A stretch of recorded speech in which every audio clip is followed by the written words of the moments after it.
सोचो, एक ऐसा नौजवान जो सिर्फ 23 साल की उम्र में हंसते हंसते फांसी चढ़ गया। एक ऐसा युवक जिसका नाम सुनते ही हर हिंदुस्तानी का खून गर्म हो जाता है। जी हाँ दोस्तों, हम बात कर रहे हैं भगत सिंह की, जिसने भारत हमारे देश की आजादी के लिए अपनी जान की आहुति दे दी। तो चलिए बात करते हैं भगत सिंह के जीवन के बारे में। भगत सिंह का जन्म 28 सितंबर 1907 को पंजाब के एक छोटे से गांव में हुआ। भगत सिंह का पूरा परिवार देशभक्ति से भरा हुआ था। उनके पिता और उनके चाचा देशभक्ति की लड़ाई में शामिल थे। बचपन से ही भगत सिंह के अंदर देश के लिए कुछ कर जाने का जज्बा था।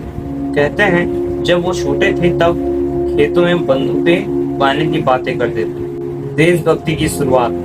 लेकिन जब भगत सिंह के जिंदगी में सबसे बड़ा मोड़ कब आया? 1919 में, जब उनके जीवन में हुआ वो घटना। इस घटना ने भगत सिंह के जीवन पर काफी गहरा असर डाला। कहते हैं वे उस जगह की मिट्टी ले आए थे। तब से उनके मन में देशभक्ति का जुनून पैदा हुआ। वो देश के लिए कुछ कर गुजरना चाहते थे। जैसे जैसे वे बड़े होते गए उनका जुनून बढ़ता गया। उन्होंने पढ़ाई के साथ साथ क्रांतिकारी एक्टिविटी में हिस्सा लेना प्रारंभ कर दिया।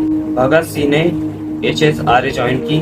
उनका सिर्फ एक ही मकसद था कि ब्रिटिश शासन को हिला देना। सन 1929 में उन्होंने दिल्ली की सेंट्रल असेंबली में एक बॉम्ब फेंका, लेकिन ये बॉम्ब किसी को मारने के लिए नहीं था बल्कि आवाज उठाने के लिए।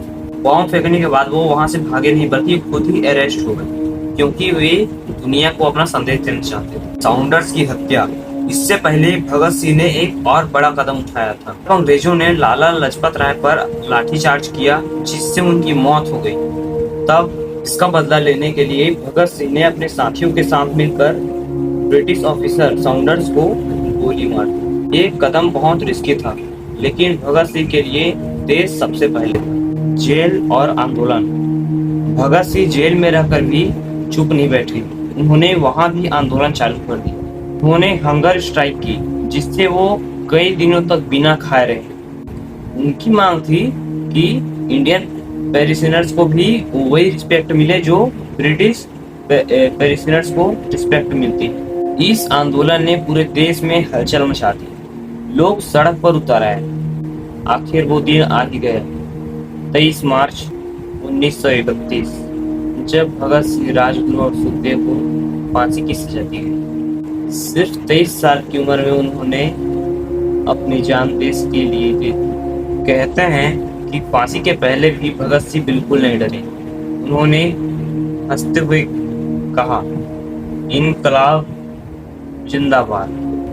आज भगत सिंह हमारे बीच नहीं है, लेकिन आज भी उनका जज्बा, उसकी सोच हर हिंदुस्तानी के दिल में जिंदा है।